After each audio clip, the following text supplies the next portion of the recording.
Welcome to only IAS. स्वागत है आप सभी लोगों का current affairs revision for prelims 2021 में। इंटरनेशनल रिलेशंस के करंट अफेयर्स के रिवीजन का ये हमारा 12वां लेक्चर है। आज के इस सेशन में हम अगस्त महीने के इंटरनेशनल रिलेशंस के करंट अफेयर्स को रिवाइज करेंगे। इस सेशन का first important article Arctic science ministerial के बारे में है। अभी हाल ही में थर्ड आर्कटिक साइंस मिनिस्टीरियल यानी कि ASM3 इसके बारे में जानकारी दी गई पार्लियामेंट को गवर्नमेंट के द्वारा कि इंडिया ने इसके थर्ड एडिशन में पार्टिसिपेट किया था। अब है क्या ये? नाम से स्पष्ट है कि जो आर्कटिक रीजन है उससे ही संबंधित कुछ होगा। मिनिस्टीरियल से आइडिया लग रहा है कि कुछ मीटिंग वगैरह हुई होगी। एक प्रकार से ये ग्लोबल प्लेटफॉर्म है जहां पर हम आर्कटिक रीजन में जो भी रिसर्च और उससे संबंधित कोऑपरेशन रिक्वायर्ड है उसे डिस्कस करते हैं। तो जो अर्थ है उसके नॉर्थ पोल का जो रीजन है वो आर्कटिक रीजन में आ जाता है। कई सारे देशों के कुछ हिस्से इसमें आ जाते हैं, जैसा कि आप यहां पे देख सकते हैं। फिनलैंड, स्वीडन, नॉर्वे, आइसलैंड, ये जो ग्रीनलैंड का एरिया है जो डेनमार्क ओन करता है, कनाडा और रशिया, यूएसए का जो अलास्का का रीजन है ये सब आर्कटिक में ही आता है। तो जो भी रीजन आर्कटिक में आता है वहां पर रिसर्च एंड डेवलपमेंट को लेकर कुछ रियायतें होती हैं, भले ही वो किसी देश का ही क्यों ना हो। यहां पर देखिए इसे ऑर्गेनाइज किया गया है इस बार जापान के द्वारा। वैसे ये मई में हुआ था। आइसलैंड और जापान ने मिलकर इसे, एशिया में हेल्ड होने वाली पहली मीटिंग है तो इन दोनों ने मिलकर ऑर्गेनाइज किया था। ऑर्गेनाइज ये जापान में हुआ था। थीम थी knowledge for a sustainable Arctic. Background की बात करें तो देखिए फर्स्ट आर्कटिक साइंस मिनिस्ट्रियल को होस्ट किया गया था यूनाइटेड स्टेट्स के द्वारा 2016 में वॉशिंगटन में, और जो सेकेंड ASM हुआ था उसे यूरोपियन कमीशन, फिनलैंड और जर्मनी ने मिलकर को होस्ट किया था। हुआ ये बर्लिन में था 2018 में। पर्पस आपको समझ में आ रहा होगा कि जितने भी स्टेक होल्डर्स इन्वॉल्व हैं आर्कटिक रीजन में, उनमें कलेक्टिव अंडरस्टैंडिंग हो कि यहाँ के रिसोर्सेज का मिसयूज नहीं होना चाहिए, रेदर उसका इस्तेमाल हम maximum research and development purpose से करें। कॉन्स्टेंट इंगेजमेंट की बात की जाती है और आर्कटिक रीजन को ऑब्जर्व करने की बात की जाती है। इंडिया का आर्कटिक से क्या रिलेशन रहा है? काफी पुराना है। 1920 में एक ट्रीटी हुई थी, नाम था स्वालबार्ड ट्रीटी, पेरिस में साइन की गई थी। इंडिया ने इस ट्रीटी में पार्टिसिपेट किया था और साइन किया था, ऑल्दो उस समय इंडिया ब्रिटेन की ओर से गया था बिकॉज हम उनकी कॉलोनी थे। 2008 के जुलाई के बाद से ही इंडिया ने वहां पर एक अपना परमानेंट रिसर्च स्टेशन भी स्टैब्लिश किया है जिसका नाम है हिमाद्री। ये आपको नॉर्वे का जो स्वालबार्ड एरिया है जहां पर आपको नाइयालसुंड मिलेगा वहीं पर सिचुएटेड है। अगर आप इसकी लोकेशन मैप में देखना चाहते हो तो ये देखिए, ये है नॉर्वे, ठीक है। यहां पे है स्वालबार्ड का एरिया।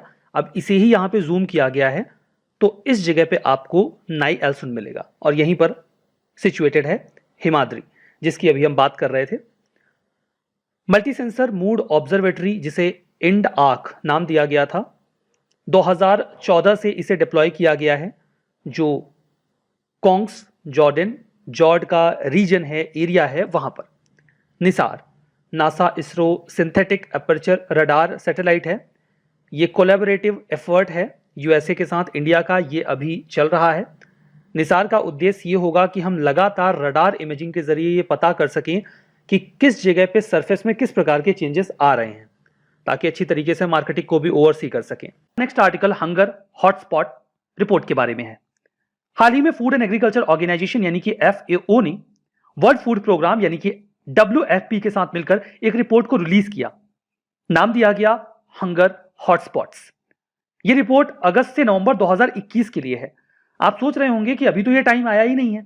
एग्जैक्टली इस रिपोर्ट को एक्चुअली में एक अल्टीमेटम या वार्निंग की तरह तैयार किया गया है, जहां पर उन देशों को, सभी देशों को एनालाइज किया गया है और ऐसे देशों को आइडेंटिफाई किया गया, लोकेशंस को आइडेंटिफाई किया गया जो हंगर हॉटस्पॉट बन सकते हैं, जहां पर लोगों की सिचुएशन बहुत खराब होगी आने वाले समय में और वहां भुखमरी की समस्या होगी। It will be kind of ultimatum कि दुनिया तैयार हो जाए इन लोकेशंस पर एड देने के लिए, मदद देने के लिए और इस प्रॉब्लम को हैंडल करने के लिए। आई विल से कि डेफिनेटली ये एक बहुत अच्छी रिपोर्ट है। बजाय इसके कि हम समस्या के बाद उसे एनालाइज करें, हम पहले अल्टीमेटम तैयार करें और उसे रिकवर कर लें। क्या की फाइंडिंग्स क्या निकल के आई?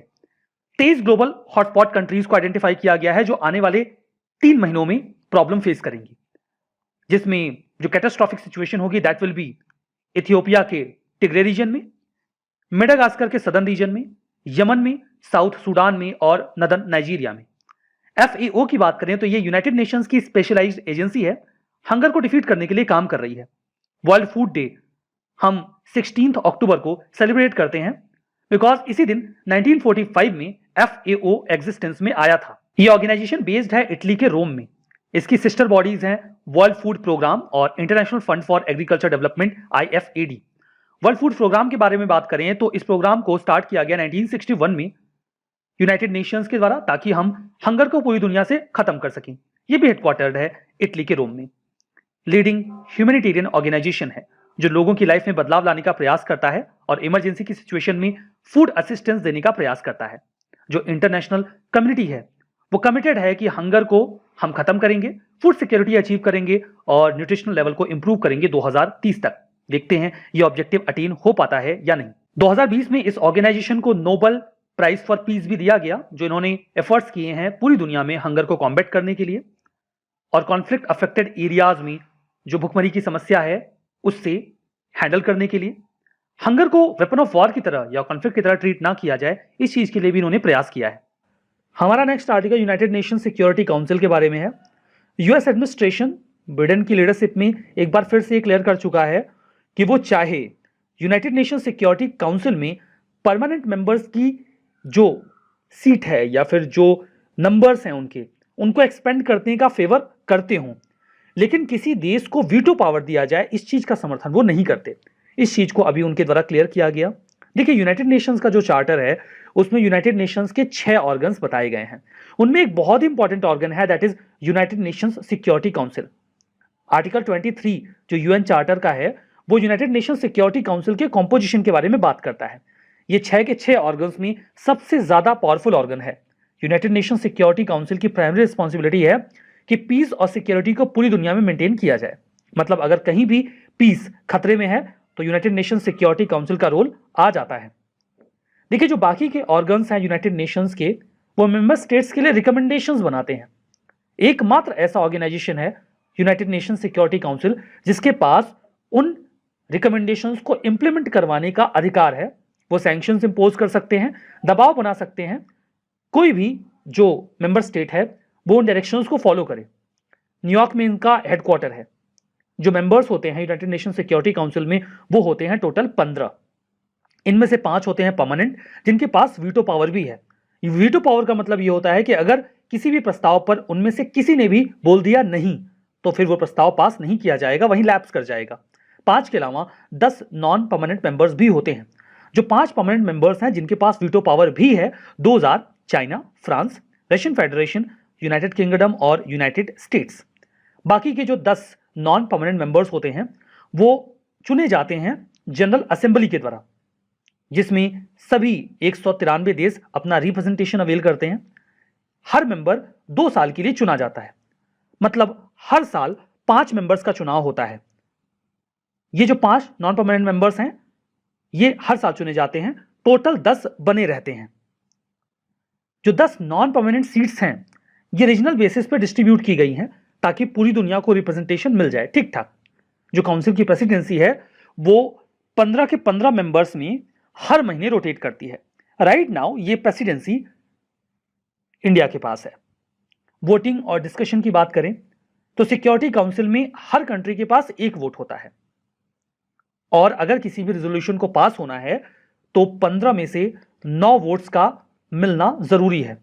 इन 9 वोट्स में जो 5 परमानेंट मेंबर्स हैं उनमें से किसी का वीटो नहीं होना चाहिए। मतलब अगर किसी ने नहीं बोल दिया है तो रेजोल्यूशन लैप्स कर जाएगा, मतलब वीटो नहीं लगना चाहिए। यूनाइटेड नेशंस की कोई ऐसी कंट्री जो यूनाइटेड नेशन सिक्योरिटी काउंसिल का मेंबर नहीं है वो भी यूनाइटेड नेशन सिक्योरिटी काउंसिल की मीटिंग में हिस्सा ले सकता है, ऑल्दो उन्हें वोट करने का राइट नहीं होगा। अगर किसी ऐसे मुद्दे पर बातचीत हो रही है जिसमें उस देश के इंटरेस्ट मिले हुए हैं तो उन्हें इनवाइट किया जाता है। G4 नेशंस, ये 4 दुनिया के ऐसे देश हैं जो यूनाइटेड नेशन सिक्योरिटी काउंसिल के विस्तार की बात करते हैं। ये 4 लोगों का ग्रुप है, 4 कंट्रीज का ग्रुप है in fact. 2 are Brazil, Germany, India और जापान। ये चारों एक दूसरे के कैंडिडेचर को बिड करते हैं। इनका मानना यह है कि जब ये सिक्योरिटी काउंसिल में परमानेंट सीट्स बनाई गई उस समय दुनिया में पावर इक्वेशंस कुछ और थे, आज कुछ और हैं। आज कई और देश हैं जो काफी ताकतवर हैं और उन्हें भी यहां पर रिप्रेजेंटेशन मिलना चाहिए। नेक्स्ट आर्टिकल अनक्लॉज के बारे में है। United Nations Convention on the Law of the Sea. China नहीं चाहता कि इस मुद्दे पर बातचीत हो। फ्रीडम ऑफ नेविगेशन, इस बात को लेकर चाइना हमेशा कंसर्न रहता है, लेकिन अभी यूनाइटेड नेशन सिक्योरिटी काउंसिल की जो चेयरमैनशिप है वो इंडिया के पास है। तो इंडिया ने इस संबंध में एक सेशन ऑर्गेनाइज करवाया। कई सारे देशों ने अपने रिप्रेजेंटेटिव्स भेजे, including US and China. US और चाइना के बीच में फ्रीडम ऑफ नेविगेशन को लेकर आपस में तकरार भी हुई, क्योंकि साउथ चाइना सी में अक्सर जो ग्लोबल नॉर्म्स हैं उनको चाइना वायलेट करता रहता है। बात करते हैं इस अनक्लॉज के बारे में।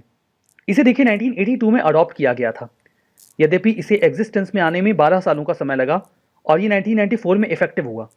जब ये इफेक्टिव हुआ तो इसने 1958 के 4 जिनेवा कन्वेंशंस को रिप्लेस कर दिया, जो ओशंस के अलग अलग रीजन से जुड़े हुए थे, जैसे कि contiguous zone, continental shelf, high seas, fishing, जो लिविंग रिसोर्सेस हैं हाई सीज में उनके कंजर्वेशन को लेकर। अब देखिए रीजन्स कहाँ कैसे होते हैं उस पर अभी हम बात कर लेंगे। उसके आगे अभी जो अनक्लॉज है, it is the kind of legal framework जो मरीन और मैरीटाइम एक्टिविटीज से जुड़ा हुआ है। इसमें जो मरीन एरिया होता है उसे 5 हिस्सों में डिवाइड कर दिया जाता है। इंटरनल वाटर्स, कई बार जो रफ टेरेन होता है या रफ कोस्ट लाइन होती है, उसमें जो अंदर का हिस्सा होता है उसे इंटरनल वाटर कहा जाता है। टेरिटोरियल सी, contiguous zone, exclusive economic zone और हाई सीज, ये 5 क्लासिफिकेशन है। देखिए ये है टेरिटोरियल सी, ये वाला हिस्सा, ठीक है। ये 12 माइल उसके आगे का जो हिस्सा है that is called contiguous zone, और इसके बाद ये पूरा हिस्सा जो 200 नॉटिकल माइल का होता है इसे एक्सक्लूसिव इकोनॉमिक जोन कहा जाता है। ये होता है हाई सी, जिस पर किसी का कोई अधिकार नहीं होता, ये ओपन होता है, यहाँ की फ्रीडम को इंश्योर किया जाता है। तो ये क्लासिफिकेशंस किए गए हैं। जो कन्वेंशन है उसने 3 नए इंस्टीट्यूशंस भी बनाए हैं इंटरनेशनल लेवल पे। International tribunal for law of the sea, international seabed authority और the commission on the limits of continental shelf. हमारा नेक्स्ट आर्टिकल फेम्बोसा के बारे में है। पहले फुल फॉर्म देख लेते हैं, फिर कॉन्टेक्स्ट देखेंगे। फुल फॉर्म है forum of the election management bodies of south Asia. अब मैं इतना लंबा नाम तो लेने से रहा तो मैं बार बार फेम्बोसा ही बोलूंगा। कॉन्टेक्स्ट ये है कि इंडिया के जो चीफ इलेक्शन कमिश्नर हैं उन्होंने इसकी 11th एनुअल मीटिंग को इनॉग्रेट किया। अब ये इनॉग्रेट करने गए थे तो इसे ऑर्गेनाइज कौन करवा रहा था, होस्ट कौन कर रहा था? इसे होस्ट किया जा रहा था इलेक्शन कमीशन ऑफ भूटान के द्वारा। इसमें देखिए 8 पार्टिसिपेटिंग कंट्रीज हैं, 2000 इंडिया, अफगानिस्तान, बांग्लादेश, भूटान, मालदीव्स, नेपाल और श्रीलंका। थीम थी इस बार use of technology in elections. Election में टेक्नोलॉजी के यूज की बात कर रहे हैं। फेम्बोसा को स्टैब्लिश किया गया था जब सार्क का 2011 में 3rd कॉन्फ्रेंस हो रहा था head of election management bodies का। पहले ईएमबीज की मीटिंग होती थी, सार्क कंट्रीज वहां पे आती थी। 2012 में इनका जो 3rd कॉन्फ्रेंस हुआ था उसी दौरान बनाया गया था फेम्बोसा। म्यूचुअल कोऑपरेशन को एनहेंस करने के उद्देश्य से बनाया गया था। 8 मेंबर्स हैं, पाकिस्तान भी इसका हिस्सा है, लेकिन इस मीटिंग में वो नहीं आया था। फेम्बोसा की मीटिंग की जो चेयरमैनशिप है वो एनुअल बेसिस पे रोटेट करती रहती है सभी देशों के बीच में जो भी इसके मेंबर्स हैं। यहाँ पर ऑब्जेक्टिव इस फोरम का ये रहा कि हम कॉन्टैक्ट्स प्रमोट करें। सभी सार्क कंट्रीज जो हैं, पाकिस्तान अभी मान लीजिए पार्टिसिपेट नहीं कर रहा है, उनके बीच में जो इलेक्शन मैनेजमेंट बॉडीज हैं, अच्छा उनके बीच में कोऑपरेशन हो, वो अपने एक्सपीरियंसेस को शेयर करें। लाइक इंडिया का जो इलेक्शन कमीशन है वो दुनिया का सबसे बड़ा इलेक्शन फेस्टिवल ऑर्गेनाइज करता है जहां पर सभी लोग वोट देते हैं। चूंकि सबसे ज्यादा नंबर्स को होस्ट करने वाली जो डेमोक्रेसी है वो इंडिया ही है। ये सभी इलेक्शन मैनेजमेंट बॉडीज आपस में कोऑपरेट करती हैं थ्रू दिस फोरम। हमारा next article United Nations World जियो स्पेशल इंफॉर्मेशन कांग्रेस के बारे में है। इसके पहले कि हम आगे बढ़ें, आप जियो स्पेशल का मतलब समझ लीजिए। जैसे ज्योग्राफी होती है उसमें वेरियस इंपॉर्टेंट लोकेशंस होती हैं। सपोज करिए कि ये एक मॉन्यूमेंट है, तो इसकी जियो स्पेशल इंफॉर्मेशन ये होगी कि ये किस लोकेशन पर बेस्ड है। स्पेशल का मतलब यहां पर स्पेस यानी कि लोकेशन रिलेटेड होता है। अब जियो स्पेशल इंफॉर्मेशन जो होती है that can be kind of data. ये डेटा ज्योग्राफिकल कोऑर्डिनेट्स के अकॉर्डिंग हो सकता है, लाइक इतने लैटिट्यूड और इतने लॉन्गिट्यूड पे ये मॉन्यूमेंट लोकेटेड है, तो ये इसकी जियो स्पेशल इंफॉर्मेशन होगी। इस संबंध में देखिए अभी एक कांग्रेस जो कि दूसरी कांग्रेस है वो इंडिया में 2022 में आयोजित की जाने वाली है। That's why it was in news. तो global geo special information community जो है वो काफी ईगर है राइट नाउ। जो 2nd यूनाइटेड नेशंस वर्ल्ड जियो स्पेशल इंफॉर्मेशन कांग्रेस होना है जिसे इंडिया ऑर्गेनाइज करेगा अक्टूबर 2022 में। अब देखिए ऑर्गेनाइज इसे मेनली किया जाता है United Nations committee of expert on Global Jio special information Management के द्वारा।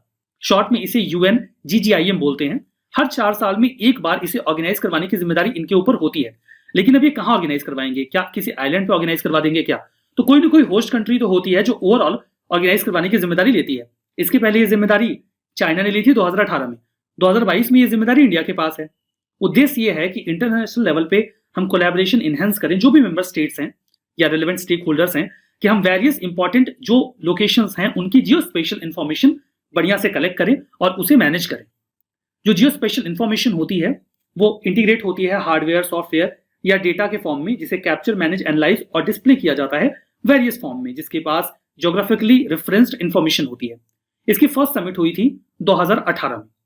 जो सेकंड समिट है वो हैदराबाद में 2022 में होने वाली है। थीम होगी towards geo enabling the global village. यहां पर बात कर रहे हैं United Nations Committee on Expert on Global Geospatial Information Management के बारे में, जिसके ऊपर ये पूरी जिम्मेदारी है। एक्चुअली में इस बॉडी को या इस कमेटी को स्टैब्लिश किया गया था 2011 में इकोसॉक के द्वारा। इकोसॉक का फुल फॉर्म है United Nations Economic and Social Council. Leading role ये प्ले करते हैं, एजेंडा तैयार करते हैं कि कैसे जियो स्पेशल इंफॉर्मेशन का एरिया और बढ़िया से डेवलप हो और ग्लोबल चैलेंजेस को हम इसका इस्तेमाल करके हैंडल करें। जो कमेटी है उसमें गवर्नमेंट के एक्सपर्ट्स भी होते हैं, इसके अतिरिक्त इंटरनेशनल ऑर्गेनाइजेशंस के भी एक्सपर्ट्स होते हैं। ये कम से कम एक बार मीटिंग जरूर करते हैं साल में और अपनी रिपोर्ट सीधे इकोसॉक को सौंप देते हैं। हमारा नेक्स्ट आर्टिकल उनामा के बारे में है। फुल फॉर्म है UN assistance mission in Afghanistan. World leaders plan कर रहे हैं कि एक मीटिंग करके उनामा को एक्सटेंड कर देते हैं। 17 सितंबर को एक्सपायर होने वाला है। देखिए, उनामा की शुरुआत बहुत पुरानी है। अगर आप कहानी में पीछे जाएं तो आपको पता होगा कि 1996 से लेकर 2001 तक अफगानिस्तान में तालिबान का शासन था। उसके बाद यूएसए ने प्लान किया कि यहां से तालिबान को हटाना है। फाइनली यूएसए के इंटरवेंशन के बाद दिसंबर 2001 में तालिबान का जो कैप्चर है वो अफगानिस्तान से खत्म हो गया। अब तालिबान में डेवलपमेंट्स किए जाएं, वहां पर सिचुएशन इंप्रूव की जाए, इस संबंध में एक बहुत ही महत्वपूर्ण कदम उठाया गया, that was Bonn agreement. Bonn agreement was a kind of closed door negotiation. Participants को आइसोलेट कर दिया गया था, आउटसाइड कांटेक्ट खत्म कर दिया गया था। बहुत लिमिटेड नेगोशिएशन था, कोई पब्लिसिटी नहीं की गई जब तक कि एग्रीमेंट पूरी तरीके से साइन नहीं हो गया। तालिबान के जाने के बाद रब्बानी जी को वहां का हेड ऑफ द स्टेट बनाया गया था। नॉमिनल थे वो, लेकिन उन्हें भी बॉन एग्रीमेंट में बुलाया नहीं गया। अनऑब्वियसली तालिबान को पूरी तरीके से एक्सक्लूड कर दिया गया। यूनाइटेड नेशंस और बाकी कई सारे इंटरनेशनल एक्टर्स इस एग्रीमेंट में इस बात पर सहमत हुए, जिसमें यूएन सिक्योरिटी काउंसिल की भी सहमति थी, कि हम रीडेवलपमेंट स्टार्ट करेंगे, पीस स्टैब्लिश करेंगे अफगानिस्तान में। अभी बॉन एग्रीमेंट तो हो गया, लेकिन इसे इफेक्टिव बनाने के लिए हमें और महत्वपूर्ण कदम उठाने की जरूरत थी। इसी उद्देश्य से बॉन एग्रीमेंट के इफेक्टिव इंप्लीमेंटेशन के लिए आया उनामा। उनामा आया 28 मार्च 2002 को। इसके लिए यूनाइटेड नेशन सिक्योरिटी काउंसिल में रेजोल्यूशन 1401 आया। बेसिकली इसका काम यह था कि अफगानिस्तान के लोगों की मदद की जाए ताकि वहां पर सस्टेनेबल पीस और डेवलपमेंट स्टैब्लिश किया जा सके। इसका जो ओरिजिनल मैंडेट है वो यही है कि जो बॉन एग्रीमेंट दिसंबर 2001 में आया था, हम उसे बढ़िया से इंप्लीमेंट करें। ये जो पूरा उनामा है इसे हर साल रिव्यू किया जाता है। लाइक इस साल ये 17 सितंबर को खत्म होने वाला है, तो प्लान यही है कि रिव्यू करके इसे वापस से स्टार्ट करते हैं ताकि वहां के लोग स्ट्रेस में ना जाए। इस समय तो उन्हें और भी जरूरत है। उनामा इंटीग्रेटेड मिशन है, स्पेशल पॉलिटिकल मिशन है, जहां पर UN agencies, funds and programmes एक साथ मिलकर मल्टी डायमेंशनल और इंटीग्रेटेड तरीके से अफगानिस्तान में जो भी लोग हैं उनकी मदद करने की कोशिश करते हैं। हमारा नेक्स्ट आर्टिकल ग्रेटर माले कनेक्टिविटी प्रोजेक्ट के बारे में है। इंडिया ने मालदीव्स में एक बहुत ही बड़ा इंटरवेंशन किया है डेवलपमेंटल प्रोजेक्ट के फॉर्म में। इंडिया और मालदीव्स ने साइन किया है एक पैक्ट, जिसमें कंस्ट्रक्ट किया जाएगा एक ग्रेटर माले कनेक्टिविटी के लिए एक रोड कम ब्रिज प्रोजेक्ट है ये काइंड ऑफ, जिसमें $500 मिलियन खर्च करने वाला है इंडिया। ये लार्जेस्ट एवर इंफ्रा प्रोजेक्ट है मालदीव्स में। इसमें 6.74 किलोमीटर लंबा ब्रिज और कॉजवे लिंक तैयार किया जाएगा। कॉजवे लिंक ऐसा लिंक होता है जो रोड के फॉर्म में भी हो सकता है, ब्रिज के फॉर्म में भी हो सकता है, किसी वेटलैंड या फिर पानी के इलाके को क्रॉस करवाता है। ये कनेक्ट करेगा मालदीव्स की जो कैपिटल है माले, उसको नेबरिंग 3 आइलैंड्स के साथ। दोज आर विलिंगली, गोलीफालू और थिलाफोसी। मैप में देख लेंगे तो थोड़ा और बढ़िया समझ में आ जाएगा। देखिए, ये है इनकी कैपिटल माले, काफी ज्यादा डेंसली पॉपुलेटेड है बिकॉज रहने का एरिया कम है और लोग ज्यादा। इसके बाद इधर के 3 आइलैंड देखिए, विलिंगली, ये है गुलीफालू और ये है थिलाफोसी। तो इंडिया का प्लान ये है कि हम इन तीनों को ऐसे कनेक्ट कर देंगे जैसे कि आप देख रहे हैं बीच में मरीन एरिया है, तो ऑब्वियसली हमें ब्रिज की आवश्यकता पड़ेगी, और जो लैंड एरिया होगा वहां पर हमें रोड की आवश्यकता पड़ेगी। तो हम माले को जब इससे कनेक्ट कर देंगे तो इनकी पॉपुलेशन थोड़ी बहुत डिस्बर्स हो सकती है, और जो बर्डन है माले के ऊपर कम हो सकता है। इसके पहले देखिए चाइना ने भी एक ब्रिज क्रिएट किया है, सिना माले ब्रिज जिसे नाम दिया था उन्होंने। ये माले के इस पार्ट को कनेक्ट करता है, दैट इज हुलहुले और हुले माले। तो ये जो दो आइलैंड्स हैं इनको कनेक्ट किया है चाइना ने इधर से। तो देखिए ये कनेक्टिविटी इनकी पहले से है, और अगर अब हम ये कनेक्टिविटी भी इंश्योर कर देंगे तो ये पूरे आइलैंड्स आपस में जुड़ जाएंगे। तो ये बहुत ही बढ़िया बात हो जाएगी मालदीव्स के लिए। अब यहां पर अगर आप देखें तो ये तो हमने समझ ही लिया। इस प्रोजेक्ट की कॉस्ट जो $500 मिलियन की है, उसमें $100 मिलियन तो ग्रांट के फॉर्म में होगा, मतलब वो मालदीव्स को हमें वापस नहीं करना है। $400 मिलियन सॉफ्ट क्रेडिट के फॉर्म में होगा, जो उन्हें रिटर्न करना होगा, जिसकी शर्तें काफी इजी होंगी। इकोनॉमिक लाइफ टाइम मालदीव्स की ये बन सकता है, और एक मेजर बूस्ट देगा उनके लिए कनेक्टिविटी के फॉर्म में मालदीवियन पॉपुलेशन के लिए। ये मालदीवियन ट्रांसपोर्ट इकोनॉमिक एक्टिविटीज को नया डायनेमिज्म देगा। सिनामाले ब्रिज के बारे में हम बात कर रहे थे, ये 1.39 किलोमीटर का ही है। आप देख सकते हैं कि इंडिया जो डेवलप करने वाला है दैट इज 6.74 किलोमीटर। तो काफी बड़ा हम ये पूरा प्रोजेक्ट तैयार कर रहे हैं। हमारा अगला आर्टिकल है स्ट्रैटेजिक ऑटोनॉमी के बारे में। Recently foreign secretary of India ने 5 पिलर्स या फिर 5 ऐसे पॉइंट्स दिए हैं जो कि इंडियन डिप्लोमेसी के लिए स्ट्रैटेजिक इंपॉर्टेंस भी रखते हैं, स्ट्रैटेजिक ऑटोनॉमी भी देंगे, और साथ में ग्लोबल गुड के पॉइंट ऑफ व्यू से भी ये 5 पिलर्स कंसिडर करे जाने चाहिए। तो वो 5 पिलर्स में सबसे पहला है मल्टीपोलर फोकस। अब आप ये शुरू से देख रहे हैं सेकेंड वर्ल्ड वॉर के बाद से क्या सिचुएशन थी। एक तरफ यूएसएसआर हो गया, दूसरी तरफ यूएसए हो गया, तो बाइपोलर वर्ल्ड था। बाकी कंट्रीज की तो कोई कहासुनी होती ही नहीं थी। जो इनके टीम में है वो उनके दोस्त, और जो उनकी टीम में नहीं है वो उनके दुश्मन। पर इंडिया ने हमेशा फोकस किया है कि जो वर्ल्ड है इसमें मल्टीपोलर एंगल्स होने चाहिए, बहुत सारी कंट्रीज होनी चाहिए पावरफुल, सिर्फ 2 या 1 नहीं होनी चाहिए। वर्ल्ड वॉर के बाद फिर आप देखते हैं second world war, cold war खत्म होती है, फिर यूएस जो था वो सबसे ज़्यादा पावरफुल हो गया। सिनेरियो ये इस तरीके से बदलते रहते हैं, और इंडिया को ये चीज़ बिल्कुल कतई पसंद नहीं है और एक्सेप्टेबल नहीं है। इसी वजह से इंडिया अपनी पॉलिसीज़ के साथ आती है, जैसे neighbourhood first, act east policy है, थिंक वेस्ट पॉलिसीज़ है, जिससे कि अपने जो रिलेशंस हैं उनको डाइवर्सिफाई कर पाए और हर जगह अच्छे कॉर्डियल रिलेशंस बने रहें। दूसरा पॉइंट है diplomacy as an international force multiplier for the government. यहाँ पर बात करी जा रही है, आप देखते हैं किस तरीके से, चाहे वो फॉरेन टूर्स के फॉर्म में हो, जैसे हमें कहा जाता है अक्सर, जो हमारे प्राइम मिनिस्टर है उन्होंने काफ़ी फॉरेन टूर्स लगाए, वो इसीलिए ताकि ये कॉर्डियल रिलेशन बनाया जा सके। फिजी हो या फिर यूएसए हो या फिर इजराइल हो, हर जगह कॉर्डियल रिलेशनशिप्स बनाने की बात करी जाती है, जिससे हम जो भी हमारे पार्टनर्स हैं, चाहे डोमेस्टिक हो या फिर इंटरनेशनल पार्टनर्स हो, मिल के काम कर पाएँ, अपॉर्चुनिटीज़ को एक्सप्लोर करें और उनको एक्सप्लॉइट करें, ताकि दोनों का म्यूचुअल फ़ायदा हो सके। तीसरा है फोर्स फॉर ग्लोबल गुड। अब देखिए वैक्सीन डिप्लोमेसी एक बहुत अच्छा एग्जांपल है इस चीज़ का। रिसेंटली आपको पता है कि किस तरीके से इंडिया ने जो भी नेशंस थे जिनके पास वैक्सीन नहीं थी उनको प्रोवाइड की गई। यहाँ पर हमारी जो बेसिक फिलॉसफी है, हमारी जो थिंकिंग है, प्रिंसिपल है वसुदेव कुटुंबकम का, ये आता है, और इसी को एक्शन में लेते हुए हमने ये वैक्सीन डिप्लोमेसी की। उसके बाद आते हैं हम फ्यूचरिस्टिक आउटलुक पे। आगे भविष्य में आने वाली जो भी परेशानियाँ हैं, जैसे पेरिस क्लाइमेट के बारे में अगर हम बात करते हैं, किस तरीके से वो पूरी कॉन्फ्रेंस ऑफ पार्टीज़ की मीटिंग्स होती हैं और उनमें एक्सेप्ट करे जाते हैं जो भी चेंजेस कंट्रीज अपने लेवल पे लेके आएंगी। इंडिया ने जिसमें बहुत इंपॉर्टेंट रोल प्ले किया, जो सोलर अलायंस वो लेके आए उसमें। साथ में coalition for disaster resilient infrastructure, इस तरीके की चीज़ें जो फ्यूचरिस्टिक आइडियाज़ हैं, इसमें इंडिया बहुत सारी कंट्रीज़ को एक प्लेटफॉर्म पर लेके आ रहा है। वो फ्यूचरिस्टिक आउटलुक का एग्जाम्पल हो सकता है। इसके बाद इंडिया इन थॉट्स, इंडिया की जो बेसिक डिप्लोमेसी है उसकी फोर बेयरिंग अगर आप देखें, जो ओरिजिन देखें, तो उसमें आइडियाज़ ऑफ कौटिल्य जो उन्हें अर्थशास्त्र में लिखा गया है उसको लेते हुए आगे बढ़ रहे हैं। साथ में महाभारत और भगवत गीता में भी जो एंशिएंट टेक्स्ट है हमारी, उनके जो आइडियाज़ हैं, उनकी जो आइडियोलॉजी है उसको भी आगे पुश करने की बात करी जाती है इन 5 पिलर्स में। 3 स्टैंड ऑफ इंडियन डिप्लोमेसी अगर हम समझने की कोशिश करें, पहली बात तो ट्रेडिशन ऑफ मिडिल पाथ, जो हम मध्यम मार्ग हमेशा बात करते हैं, जो बुद्धा ने हमें दिया है, उस तरीके का एक मिडिल पाथ को हमें लेना है। एक्सट्रीम स्टेप्स नहीं लेने दोनों तरफ।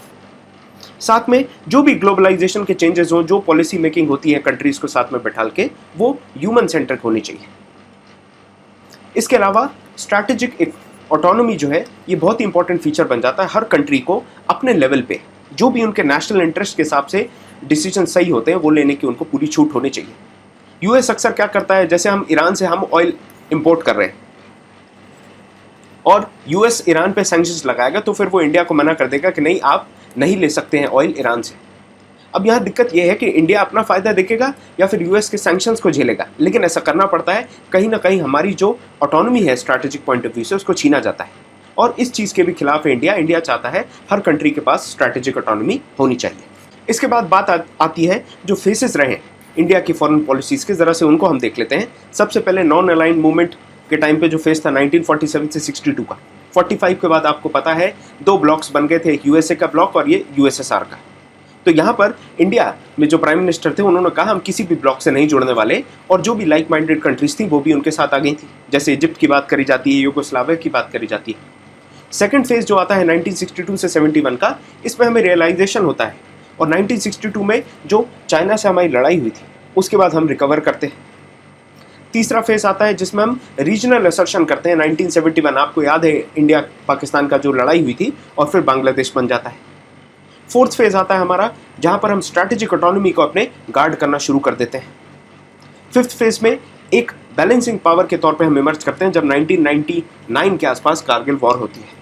और सिक्स फेज जो है, जो अभी कंटिन्यू कर रहा है 2013 से, जिसमें हम एनर्जेटिकली एंगेज कर रहे हैं सारी कंट्रीज से, चाहे उनसे रिलेशंस बनाने की बात हो या फिर एड देने की बात हो, या फिर जो 5 पिलर्स हैं उनमें कहीं ना कहीं से उनको हम एंगेज कर रहे हैं। तो आज के इस सेशन में बस इतना ही। Thank you very much.